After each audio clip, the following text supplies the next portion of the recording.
Good morning and welcome to Sunday Story Hour, where we share real life stories of how our guests have come to understand themselves in a more loving and empowering way through the lens of human design. By knowing and trusting ourselves, we develop deeper, more honest relationships and unlock our true gifts. I'm Kathy Bashanko, and my guest this week is Linda Nicholson. Linda's a 6'3" pure manifesting generator, left angle cross of upheaval.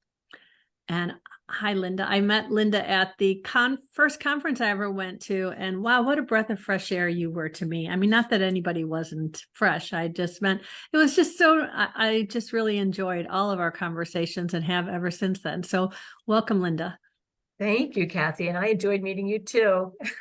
So one of the things that was most memorable about that conference for me was when on the last day you and I went and had dinner, just the two of us, and we just had such a lovely chat. And it was really interesting to me to see how different some of your perspectives were on different things that I was learning about. And I think that's because you were the first person I met who had trained and studied and trained with Chetan Parkyn. Yes. That was really interesting. Yeah. And I would just love for you to just introduce yourself a little bit and then go right into how you wound up finding human design. Okay. And, actually my story of how I found it actually is it's a good example of a sacral person of how things happen in one step, one step, one step. So I'll be happy to talk about that. So I was a social worker for 36 years. I started as a direct care person and hit every rung along the way. And eventually the last 15 years, I was an executive director of a social service agency.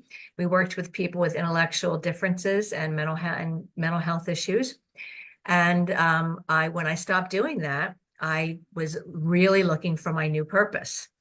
And especially knowing now with a completely open identity center, people that have an open identity center, we tend to yearn in a big way to find our purpose.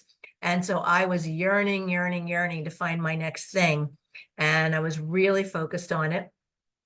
And I went on the Martha Beck website to get a coach to help me with it. And I wound up signing up for coach class. Martha had this little movie on her website that was amazing, where it's not there anymore, but she was dangling this little rock, and it was she said, "This is a lodestone or a lead stone." And the amazing thing about this is when it gets struck by lightning, it gets magnetized and it can be a magnet. And she said, so when people have been struck by lightning, by difficulties in life, by hardships, by losing a job, losing a relationship, something going wrong, we can become magnetized ourselves as we heal ourselves, and we can help other people with that same issue. And I watched the movie about 50 times, and then I signed up for the coaching class. During that, the way I found human design, in October 2016, I took a class on intuition with a naturopathic doctor from Canada named Tina Christie. An absolutely amazing person. And I got on her website list by some serendipitous way. And this was when I was dying to find my purpose. I would get her emails and I would go, oh, I was so excited when I would get her. I had a real sacral response, although I didn't know it then. I was very excited to get her emails. So I always followed her stuff. So then she introduced this class. She was having a 6-week class on intuition. And she said, we're going to be using this amazing tool. It looks very strange, but wait till you see. It's so cool. It gives you so much information about yourself. So I took the class and I immediately fell in love with human design. I was fascinated by it. I wound up coaching with her for several months. And in the process of the coaching, I said to her, how did you learn this? This is amazing. So she had learned from Karen Curry Parker, but she suggested to me, being a sacral person, she gave me all the different trainers. And she said, I suggest for you that you look at everybody and you decide who, who gets you going and who feels right to you. So I looked at everybody and I fell in love with Chetan when And I everybody was very much a smaller group than it is now. everybody was a smaller group then. 2016, right? This isn't Yes. like now everybody would be like hundreds and hundreds of Yes, that probably. is so true. It was a few basic groups back then, right? And Mhm. I looked at who was training, and of course, I love Karen, and now I've taken classes with her. But at the time, I fell in love with Chetan watching his YouTube videos. I looked him up, and I felt very drawn to him and his wife Carola, and they did the training. So I started the Martha Beck training in June of 2017. I started Chetan's training in October 2017. And then so I did levels 1, 2, and 3 with Chetan. And then we did the level 4 in person in California in 2019. And so and the reason why I say it's a good story about being a sacral being is that one of the theories is that you don't have to find your life, it finds you, right? But the waiting is really scary. It's very nerve-wracking. And that's where I was. I was in this place where I was so focused on finding my new purpose. But now that I know that, especially people with an open self-center, we're here to let life show us.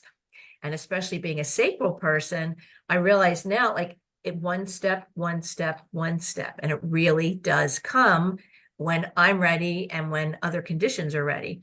So I combined both of them, the coaching and and the human design.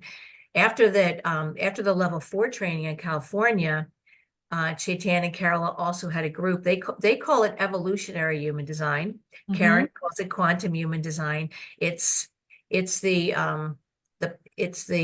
moving it forward into like really awakened, empowering language. Mhm. And so I took a 4-month course with Chetan and Carola on what they're calling evolutionary human design, which is all sorts of adding in all sorts of like relationship things and the transits and how to do life path readings and all that kind of thing. It was so many things. And then I mentored with Chetan for 6 months privately. Oh, wow. And and it's interesting, that was still going on when the pandemic started. And so I did that. And then actually during the pandemic, I also started like just playing around and I took classes with Karen Curry Parker. I took classes with Jenna Zoe. I took classes with Katie Irvine. Each person, oh, and I got the purpose map by Christy, and I'm not sure if I'm saying her name, I've uh, always said it Ing, but I don't know for Ing. sure if that's how you say it. Yes, I got I learned so much from every person. Of course, Chetan is my mentor, and I learned like that was my beginning.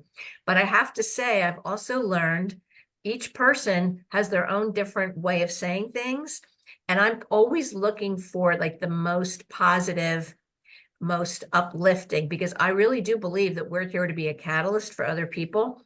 And I can see it happening when I'm with somebody. I can see that the wording we use. Chetan always said that when we're doing a reading, it's like a transmission with somebody. And Mhm. he did say that certain gifts in the design are more empowering than others. Like he's got the 4323 channel. Mhm. And when he would talk to you, it literally, like you could feel it in your body when he would say, like, I remember when I first started the class, I was very depleted from my job. And I was telling him I was going to be getting a little bit of a break. And I was saying, I'm excited. I was so depleted. I didn't feel like a manifesting generator at all. And I was telling him, I'm getting a little bit of a break. And he said, well, how long of a break are you going to get? And I said, I'm not sure. And he said, how about for the rest of your life? And I still remember that moment because it was a transmission for me. And his point was that this work is supposed to be fun. It's supposed to be joyful. It's supposed to feel really good. And it doesn't mean that I was never going to do work anymore, but I wasn't going to do the kind of depleting work. And And literally, I remember that moment, and that was in 2017 that he said that to me. So I love how Chetan says that when we're doing a reading with somebody, when we're doing coaching with somebody, it is literally a transmission. And I believe now that it's all in the person, it's all there, whether we know it or not. And we can be like a catalyst and a messenger to kind of wake it up in the person to help them see it too. Yeah. And that's so beautiful. And as I'm sitting here and I'm thinking about this, I'm thinking about that day when we were having dinner and you looked at my chart, and I just remember how you made me feel so like it's this idea that, yeah, everything I already knew about myself, that the world had been telling me I needed to change and to fix, you were like, oh, wow, look at this. You're this way and you're this way. And you made it seem like you acknowledged it as the gift that it really is, in a way that was like so empowering, and just really, it really was something that made me feel. And every time I talk to you, you do the same thing. And that's really a beautiful gift that you have embodied in a way that is, very, very, very memorable. I mean, you're someone, you don't have a strong social media presence, so I don't see you often, but I think of you often. I think of the things that you have said to me in a way that has a real lasting impact. And I think that's, that's something that's inspiring to me also. Like, I want to make sure that as I am telling people about themselves, that I'm doing it in a way where they see that they are a once in a lifetime cosmic event, right? As Karen likes Yes. to say, So, Yes. yeah. Well, makes me feel so good, Kathy, that you remember it like that, because that is literally what I think my job description is. I went to see Esther Hicks channel Abraham. I did an Abraham Hicks cruise right before the pandemic, and somebody got up in the chair and said to Abraham, "How I'm a coach. What is the best thing I can do for somebody?" And Abraham said to him, see that person through source's eyes, Mm-hmm. that and hold that. And my conscious sun is in gate 18, and I love the gene keys too. And the gift in the city of gate 18 is seeing the truth, the wholeness, the true potential of that person, and holding that light for them, like being that candle holder and holding that light, and then holding it and helping them to see it too. And so that's literally what I see as my job description with what I'm doing. That and it's really, they said it's really important to align ourselves first. Like, we've got to align ourselves in our own power first, because you can't help from frustration. You can only help from love. So Yeah. we've got to see, the goal's got to be to see that person in their, who they truly are, not with whatever challenges they're presenting or whatever they're going through, and doing the same thing for ourselves, and I think that's the goal of it, to see the truth of that person, and to see them in their highest light, and to hold that in, and we believe it so strongly that then they do too. Yeah. Yeah. And yeah, I just really want to pause on that, because that's a lot. Like, it's important, right? Yeah. And so many times people come to something like human design, whether it, because there's a lot of doorways to fighting yourself, right? And I always say that, human design is one doorway. And for me, it was the doorway that led to where I want to be headed. But it's not for everyone. And I think what's happening, though, is sometimes people are getting so trying to make it be something that it's not. Like, they want it to be the doorway, so they open the doorway, but then they don't know what to do, and so they're trying to make it be I think you, when we were talking, used the word prescriptive, right? They're trying to make it prescriptive, like, okay, if I am a projector, so now what do I need to do? Oh, I just need to wait. Okay, I'll wait, and then somebody's going to recognize me, and then somebody's going to invite me into this great life that's somewhere out there, but I just have to wait. Boy, I'm still waiting. I'm still waiting. And then it becomes this like trap of bitterness, right? Because you get more Yes. bitter because, okay, I'm waiting. I'm doing what I'm told. I'm following the rules, right? Yes. And it's just so sad to see these conversations that are happening about human design where people are saying, you did what? You can't do that. You're a generator. You don't have a motorized throat, or you're a projector. You don't have a defined sacral. You can't do that, and it's Yes. ridiculous the way people are using it to like keep people small when it's meant to help us to know that we already have the truth inside us, right? Yes. Well, here's what I would say about that. I think I told you, I follow Nick Polizzi of the Sacred Science. I just love him. And one day he had on his website, he had an email that he was in Hawaii, in the jungles of Hawaii, and he said they found this ancient Kahuna prayer that stopped him in his tracks. Like he was like, wow, like he knew it was really important. And the prayer is, take all that I say and toss away without a thought, all that does not strike within you a recognition. For you do not learn wisdom and love, you only encounter catalysts to remember it, for it is all within yourself. Mm. And so Chetan always said that human design is a self-remembering tool. Yes. So the prescription thing is literally the opposite, I think, of why Rod channeled it into the world. Mm-hmm. It's meant for liberation. And it's interesting, you and I both have the gate of provocation in our design. So we are here to be a part of this. Like Right. part of what we're here for is to be part, and I think that's why it resonates so much with us, that this is about liberation, not prescription. Mm-hmm. So yeah, I mean, this idea of you can't do this, you can't do that. Anyway, because I also love how Abraham Hicks says we never get it wrong because we never get it done.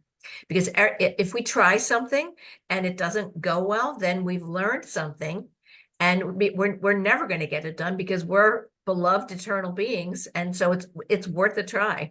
And so yes, there are certain things that I'd say when somebody tells you something about your design, for instance, with you being a projector, waiting, I think you go into that in how it feels to yourself. For instance, like, what does it feel to really be recognized and acknowledged?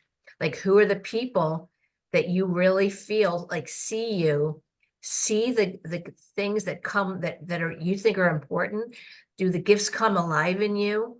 Well, for instance, even that night when you and I were having dinner, I think like you felt that I was really seeing the truth Mm-hmm. of you, and saying, wow, you've got these gifts. Like I think I told you this. Chetan said to me one time when I was mentoring with him, I would bring my charts. I was doing readings with people and I would bring my charts, and he would help me like see things that I wasn't seeing at the time, which he sees so deeply, of course.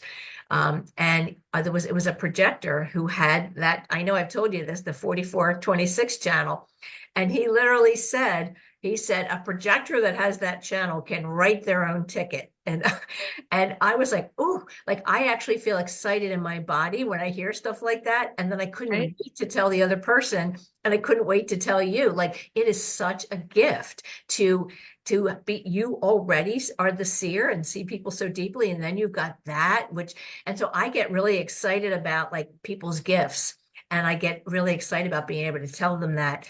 So that's what my focus. Like, I love to take a look at the gifts and to relay them to people and have people see them through my eyes, rather than, you're right, like this thing about don't do this, don't do that. That's really the opposite of why it came into the world. Right. Yeah. And so you spent 6 months with Chetan on a mentoring level. So I'm imagining that's less structured than when you were doing the training. It's more like, what do you personally need? That's exactly what it is. I mean, with him, he said anything goes. I could talk about my development, my issues. Um, but one of the things that I loved about what he taught me in mentoring was about how the gates tell a story. And Mhm. like Karen Curry Parker says, like it's like a Rolodex of 64 archetypes, and these are Right. yours, right? So it's that, and that's one of the things that was kind of one of his specialties, um that the idea of the gates telling a story was a new concept to me. Mhm. Now, like when I see a chart, again, it's very important to relay the basics. I know that, and he taught us that too. But I like to take a look and see. It fascinates me how the gates do tell a story about the person, and how like basically how he taught me is that all the other gates kind of support like the sun, the top, like it all fits in together. It's also dependent on your type, like things that are challenging for people. It really does fit together as a story. And that was one of the main things that he taught me in the mentoring. Um, he also gave me so much confidence because I was doing readings then, and I was people were coming to me who were really experiencing certain like challenges. Mhm. And I really, like, I felt really responsible to make sure that I gave them the best I could. And he really helped me like to feel good about that, and to say, like, he'd say, no, I'd say, oh, I don't know. Like somebody would come to me with all these issues, and I would meet with him, and I'd say, I don't know. Can I really do it this time? Am I going to be able to do this? And he would like give me the confidence that I could do it. And he also helped me to see that the divine timing of it, that like people were coming to me for a reason at that time. Mhm. Now I call it the universal divine waiting room. And I just laugh and I have a smile with myself. Like each person that comes, they come at just the right time. Like sometimes I've had people, like somebody would buy a gift certificate for somebody and they wouldn't come for 8 months. And Mm. I just did a reading with somebody who he said, "Oh, I'm sorry it took me so long, to schedule this." And I said, "Absolutely not. Like I think when the person schedules it is when they're ready." And Right. and so that's the people that come to each of us are the people that the universe is is co-creating and bringing the people to us who need us at that time. That's what I think. Yeah. Yeah. So you're you said you got more confidence through all of this, but I'm wondering, what are the parts of yourself? And I didn't ask you this ahead of time, so I don't know if you've thought of this. What are the parts of yourself that you had maybe thought you were supposed to change, that by finding human design, you realize, oh, that's who I am, and you've been able to embrace? Oh, so much, so much. So I've got a lot of openness in my design. I only have three defined centers: my throat, my spleen, and my sacral. And I grew up with my sister has a defined ajna, defined self center. So I grew up around people with more definition. Right. And especially, I have a completely open self center and a completely open heart center, identity center or G center, whatever. Um, and I, I noticed that I would be different depending on on who I was with. Right. And in some ways, like I kind of saw it as my superpower, like the fact that I could fit in with lots of different people. But I also thought there was something wrong with me, seriously. Like I used to think, like, where is my integrity? Like, why am I so different depending on the person? And I could tell that and again, part of me thought it was my superpower that I could kind of morph myself depending on where I was. But part of me thought there was something really wrong with me. And I would look at other people and think, why are they so solid and why am I so loose, so flowy? The mind center, like this idea of being sure of your thoughts, like being like the one who's locked down sure. I used to have this fear of being called for jury duty because I had this picture in my mind that I would be like that one person on the jury who like was created a hung jury because Yes. I couldn't make up my mind, because literally when I'm with a group of people, and I think you could probably relate to this too. It's like, okay, they made a good point. They made a good point. They made a good point. Right. And then to be feeling like locked down, sure, all the time. I used to think like, why am I so wishy-washy? But now I realize that is not wishy-washy. That I think literally I'm built to be the one who's very open-minded, a flexible thinker. And like the thing that you and I have joked about as far as like being in conversation and forgetting things, my friend and I, she also has an undefined ajna. She calls it follow the butterfly. So we'll be in conversation and we'll be talking. And it's like, and then like, oh, and this, and then this, right? We're a little Yeah. distractible. And then we can't remember what we were going to say back here sometimes, right? Yeah. And now I think it's funny. I just have a laugh at it because, and I used to think like there was something wrong with that. And so Hmm. that's part of my unconscious earth is gate 38, which is the I call it the sacred. I love how I got it from somebody, the sacred warrior. I so people and I love how Richard Rudd says the unconscious earth is like your purpose essence. So it's like the essence of what you're here for. So and one of the questions you ask when you have that gate is what bothers you about the world, what's important to you, what do you value, helps you focus on like what's your mission, what are you here to do.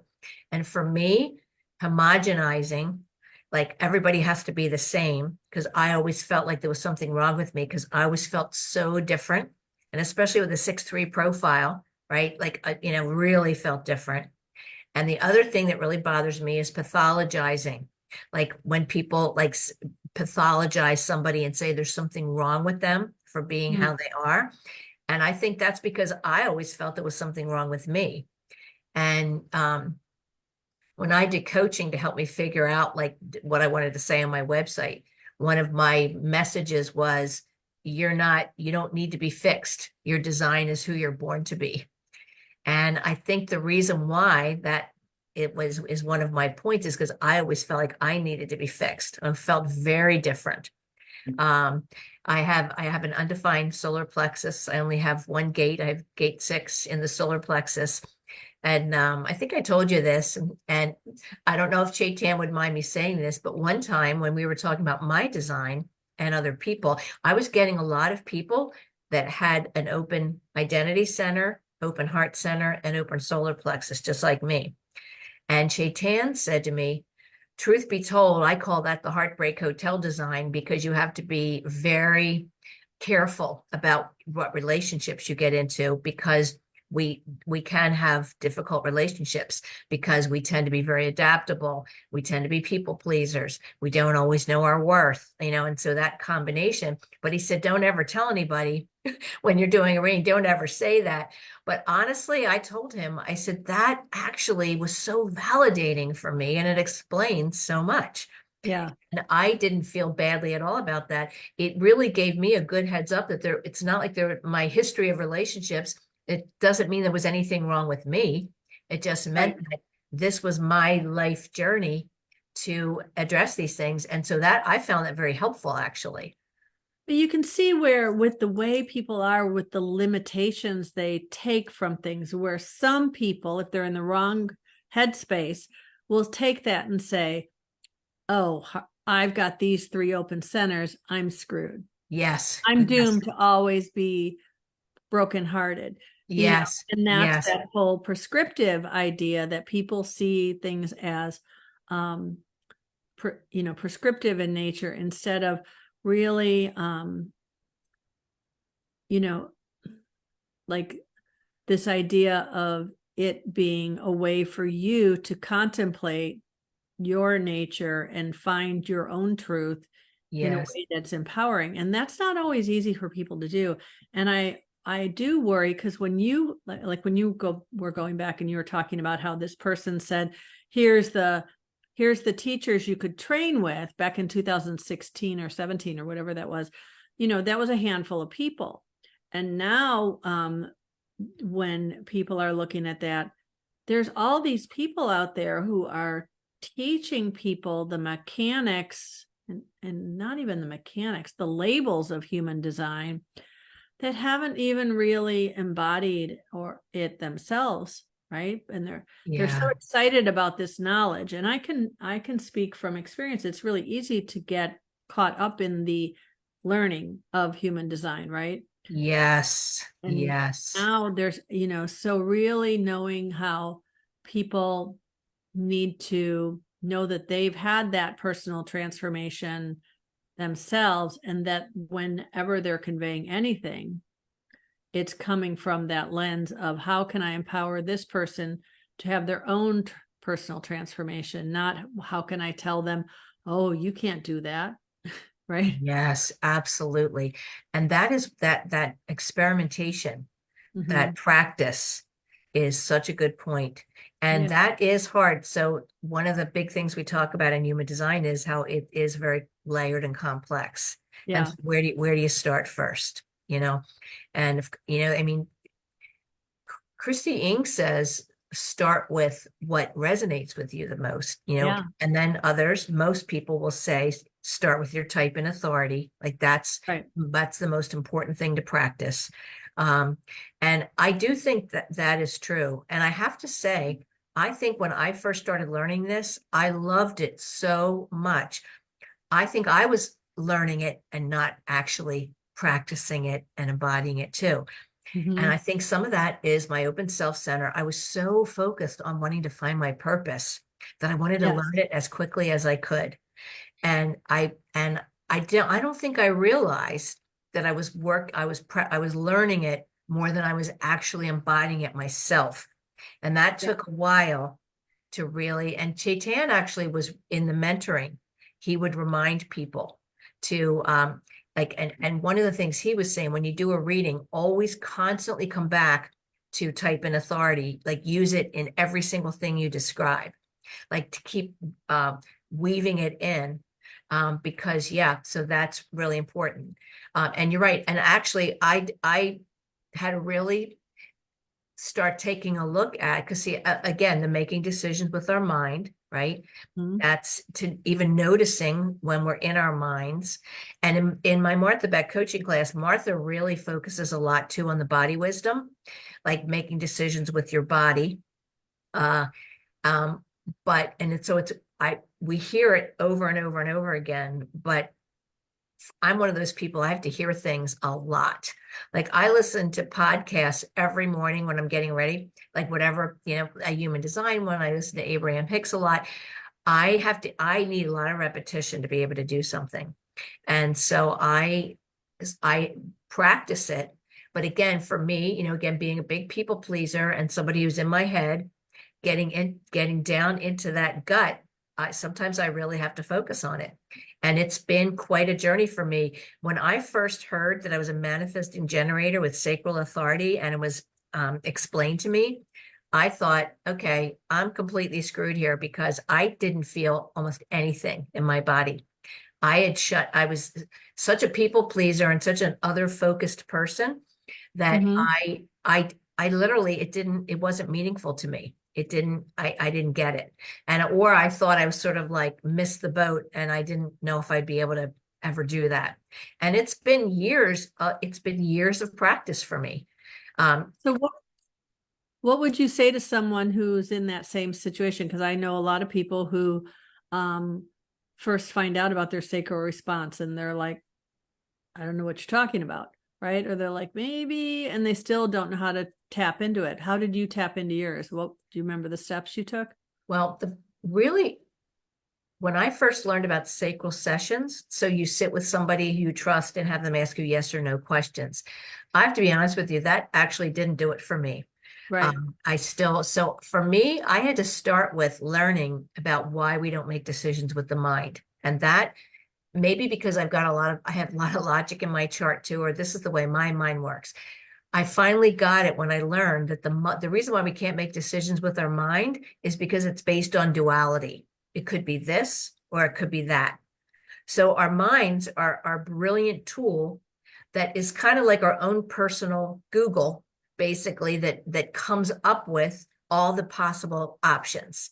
It analyzes, it strategizes. So our mind lays out all the options, and then we go to our body to actually make the decision.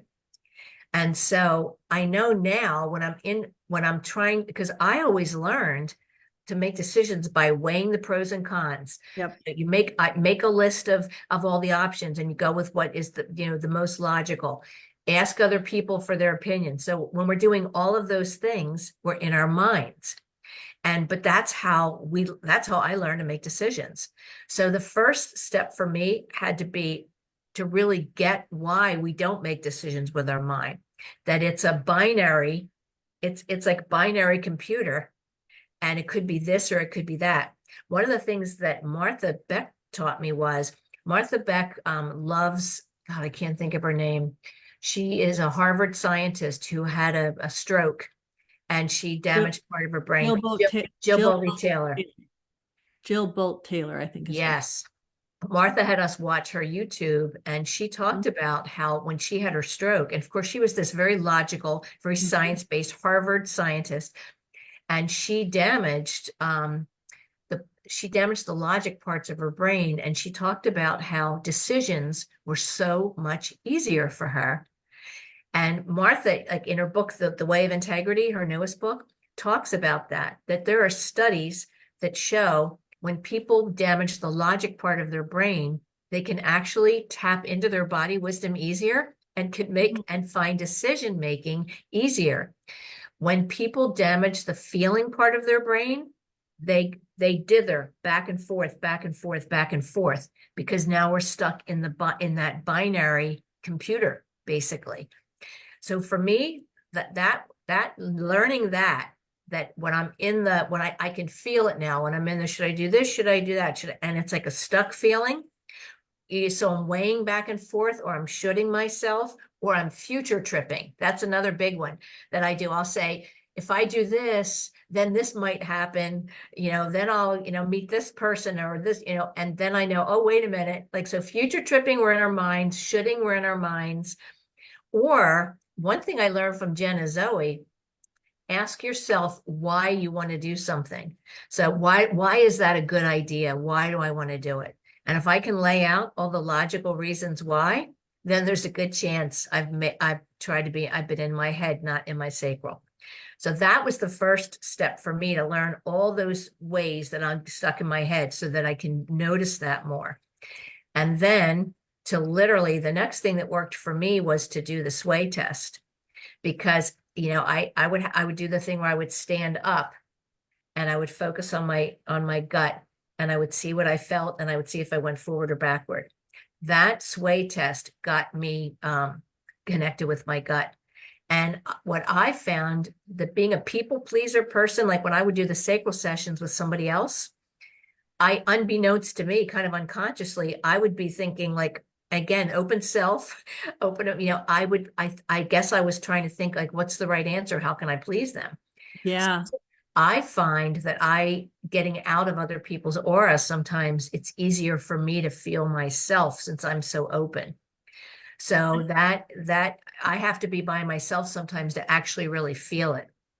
That's I found that, now, obviously I don't have a defined sacral, I'm a projector, but I've found with clients that sometimes I will try to do a sacral session with someone to help them get in touch, and they just are too in their head, they can't connect, or they've got splits that keep them. And so I actually wound up making a video that I have on YouTube, and I'll drop the link in the comments later, but and in the notes on when this is on YouTube. But basically, it's just really simple questions, and it's me just sitting and asking them at a kind of steady pace where they can just feel it, and there's no pressure because there's no live person sitting there waiting for their response. And they're just simple things like, are you sitting down? Is it raining outside? Those sorts of things.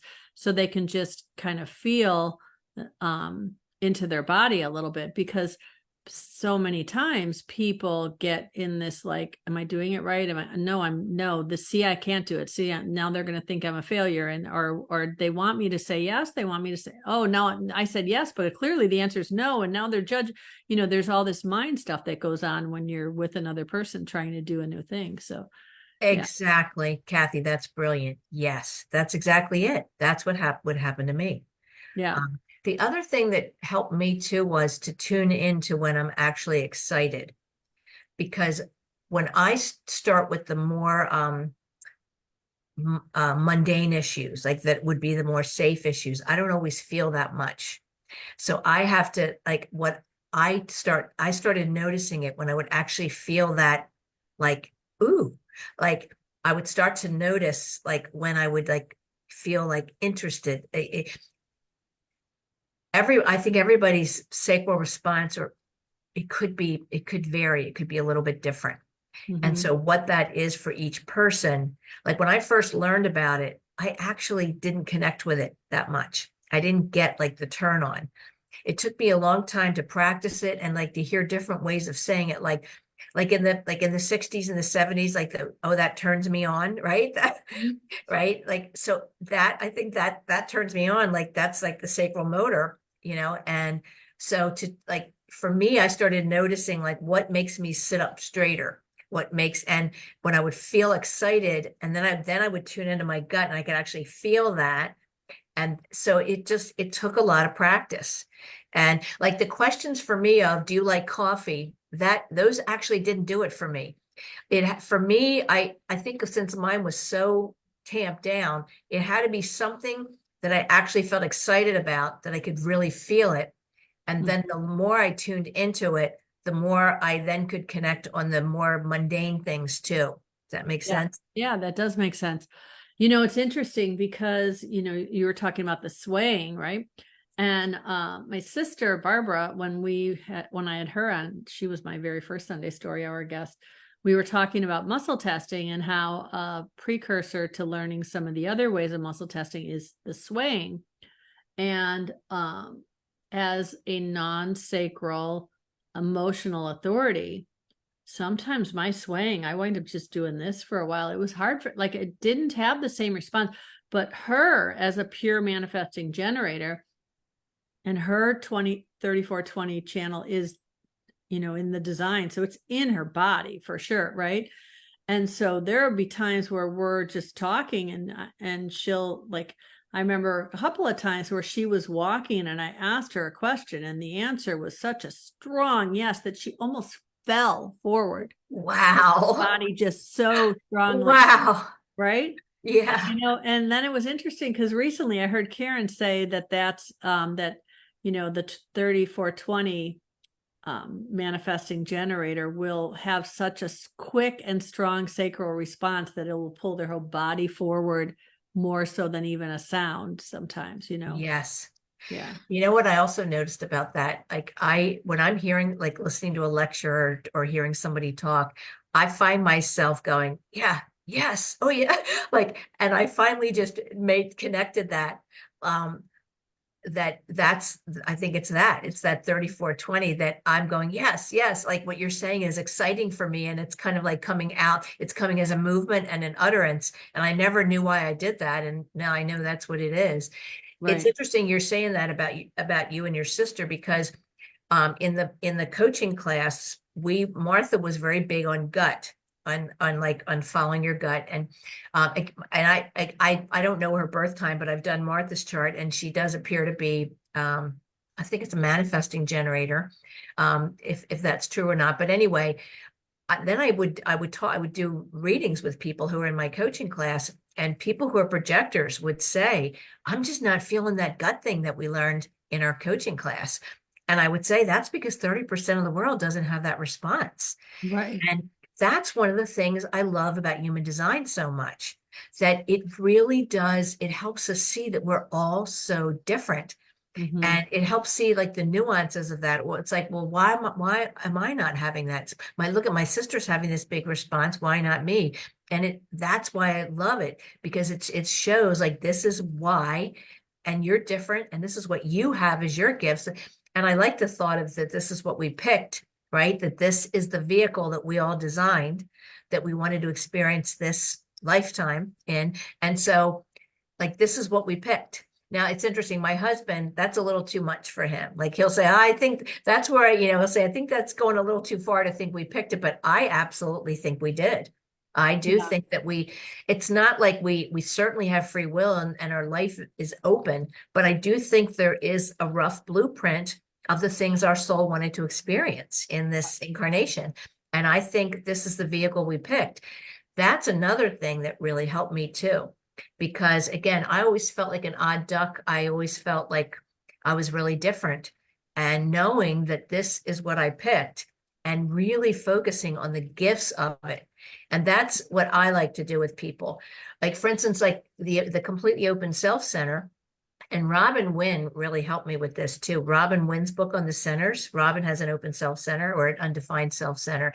And she talks about how painful it was for her as a child.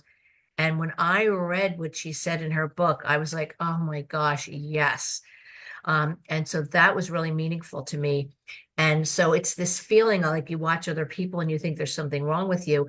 But now I constantly remind myself of the gifts of it, of, being able to really see other people so deeply. So if I think if my job description is to be this person who sees the highest good in the person, sees the person through source's eyes, is here to be a catalyst to help them connect with that.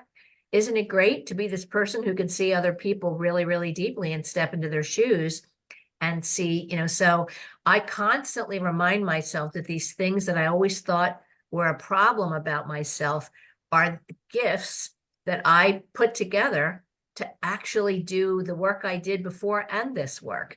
And it really is it's such a relief up to the point of like actually feeling great about yourself yeah, it's like, no, these are, and so to remind ourselves of the gifts of all our, of whatever we've got. Right. And we can be conditioned anywhere in our design. It's not just open centers, right? One of the things I've said to you is that I think people with a defined heart center can be conditioned because you guys have this stability of your self-worth that many of us don't have. And I think that people can be conditioned because I think the rest of us can be a little jealous of that. And people have gotten conditioned, like, don't think so much of yourself or, whatever. So there can be conditioning anywhere. Yeah. Right. And so, and I know you mean the defined will, because I know Defined will, word, heart, will, ego. I know that, yeah. they're the years, but then I feel like there's been this thing that's happened ever since Karen Curry Parker started making the identity center, the heart shape. So now some people, and they both are about love and worth and all that sort of thing in a certain way. So I always just want to clarify that you're talking about the defined Which one? will. Yeah. Chetan, when he taught us, he calls it, that does the crown. He called it the crown, not the head. He calls it the mind center, not the ajna, the throat center. He called it the self or identity center, not the G. Like different people call it different things. And so, yeah, you're right. Yeah. And he calls it the heart center. But it's interesting to me, it actually, the will or the ego center is more meaningful to me than the term heart, because you're right, love is in the identity center. Yeah. No, So, and that and can be confusing. As someone with a defined will, and then I have my identity center connected to my throat, that with the 1-8. So I speak from a sense of who I am, and then I have this defined will. So I have often been told, and you and I were talking about this a little bit throughout my life, that I talk about myself too much, right?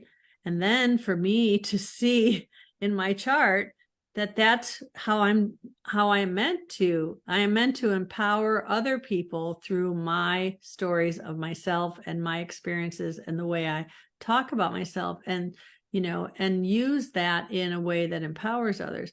Now there's been shadows of that I, it's not like I was always doing it in the best way and people just were telling me not, so that's the thing, is like, okay, when we're expressing energy in the shadow, and again, that's a part of us, so we have to love the shadows too, right? But not see that means we're not supposed to express that energy. There's just a higher way to express it. And that's where human design has been the gift for me, is people will say, well, don't do this, right? And they don't know that for me, that's like saying, don't be you. And then that's just like crushing. Yes. It's like, if you start to learn how to do it, like another thing, not to talk, I talk about my sister a lot because she's my person, but when I talk to her and she has an open will, and a lot of times I will speak in a very direct, certain, I think you need to blah blah blah, like I like very almost prescriptive, and she'll have to like like she just right away, that's like a big wall, but she knows enough and I'll be like, can you say that a little bit more gently? And Yes. when I realize, okay, I can still speak from what the same place, but with words that aren't so um full of who I am in this like. Some of that too, I think is just it's energy. Okay. Like I think I might have told you this, like when I can actually when I'm physically with somebody and even sometimes on Zoom, Yeah. I can feel their energy since I'm so open. Yeah. And so if I'm with somebody with a defined will center, and especially if they're really focused on something, I or even the solar plexus, and especially on the more passionate channels, Mhm. that I can feel like a wall of heat sometimes coming toward me. And but the thing is, I remind myself it's not my energy, it's theirs. And so sometimes it's a question of what is too much. But again, it's good that she can tell you that. But see, for you too, you've got that 4426 channel. I think I told you that Chetan calls it's the creative enterpriser, but he also calls it the heartache healer. That people who have that channel can literally see what other people are doing, that might not be right for them, or you can kind of help them connect them with their heart of hearts, with their dream, and say it in just the right targeted way that awakens that in that person. Mhm. So when you were saying like you'll be saying this to your sister, I think you should do that. So it's the defined will center and you speaking from your self center, but it's also that amazing channel where you can literally see what other people need, and so you're passionate to use it. But Right. yes, I do sometimes when I'm with somebody who's got that, I can feel like it can feel, if the person's not open to it, it can feel like pushy energy. And feel bossy. It can feel bossy. Yeah. It can feel Yeah. like too much. So Yeah. it's kind of just, it's noticing that. But Yeah. again, it's modulating that, but it's such a gift. Christy Ing calls gate 26, like people will call that, like it's called the trickster, it's called assimilation. Christy calls it the champion for people's dreams. Oh, And okay. I really connected with that. I love that. Like, don't you, like that would be you, Yeah. right? Yeah, for And, sure. and so I think that's a great gift. So it's, yes, but Yeah. it is but that would be the conditioning of a defined center. Because when I first learned human design, I thought we only had conditioning in our open centers. Like, and I was like, oh, poor me, I'm so open and life's been so hard and that kind of thing. But we can have conditioning anywhere. And so it's literally the conditioning teaches us that how we are isn't the right way to be. And the whole point about human design is teaching us that this is actually how I'm designed and how can I use it in the highest expression. Yeah. Right. Yeah, yeah, yeah. That's been the biggest part is, and the whole, going back to what we were saying before about the idea of really embracing it as an experiment more so than a body of knowledge. Because one of the things I often will tell people is I think kind of the purest part of my experiment was when I wasn't sure I believed it and I kind of put it off, but it kept coming up in hindsight, right? So it's Yeah. like, oh, I heard about this thing. I thought it was really interesting. A lot of it resonated, but then I started reading things that were just too like didn't my ajna couldn't be certain about them, whatever, and I put it aside.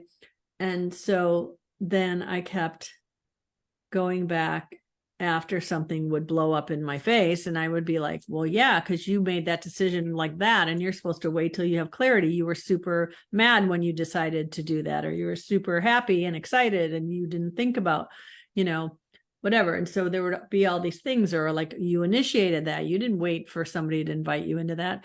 And then so that was all very pure, just like noticing it.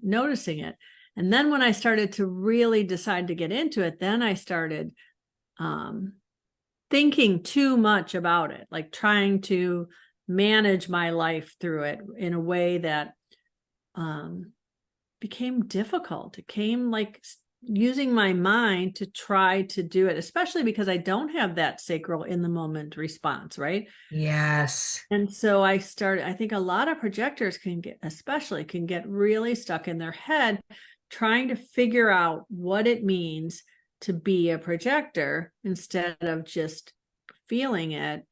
And so then the key for me, this big switch came when I finally got this notion of just observing Yes. and seeing and saying, isn't that interesting? Yes. No Then, judgment. It was like interesting became my word. yes. Yes.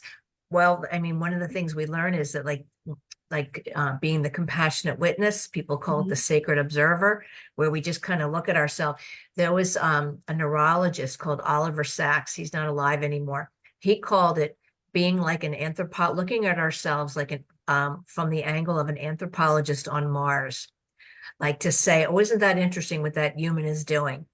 Rather, and like to give, it gives that distance, and like to look at ourselves with compassion, with just curiosity, compassion, and even humor. Right. uh, and Chetan was very big on having a good laugh, and I am all for that, because that lightens our vibration too. It takes the seriousness out of it, like to laugh at ourselves and say, oh gosh, there's that again. um, Yeah. like being a 6-line profile, my husband has this joke with me, like when we go for a walk in the neighborhood in the morning, and I see like somebody's Amazon package is like, it fell off their property, it's in the street, I'll be like, oh, we gotta move that because that's gonna, and he'll joke with me, like, I notice things, everything is my responsibility as a 6-line profile. That's And part of your 18 too, don't you think? it's part of the 8, yes. And he Yeah. jokes with me. He'll say, like, we're going to put that on your tombstone. It wasn't my responsibility.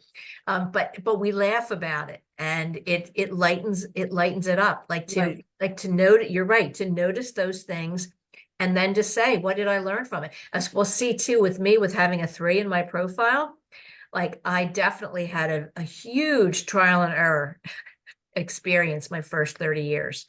And I mean, I was the kid that tried to get in the baby crib. When I got a baby crib for my dolls, I tried to get in the crib too. And I pulled over the whole Christmas tree on myself. And then every year, we would tell the story of that. And so a 3rd-line person can kind of grow up feeling like they're a screw up because of all the mistakes they made. So And then everyone keeps repeating those stories as like in humor, but it's like you become known for all those things, right? yes, and then it can become your identity. And with me, with a Especially with an completely open. open identity center, that was I kind of thought I was a bit of a screw up.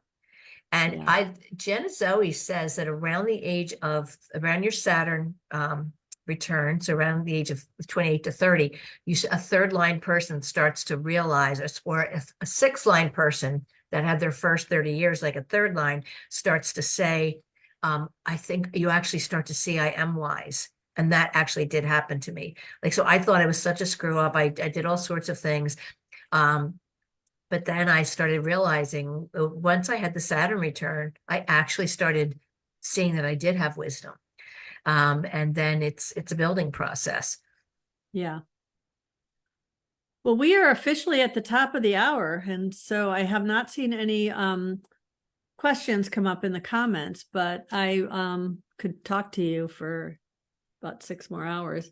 And you are, like, people tell me I'm an encyclopedia. You're an encyclopedia. I just feel like you just can spout out names and references and stuff.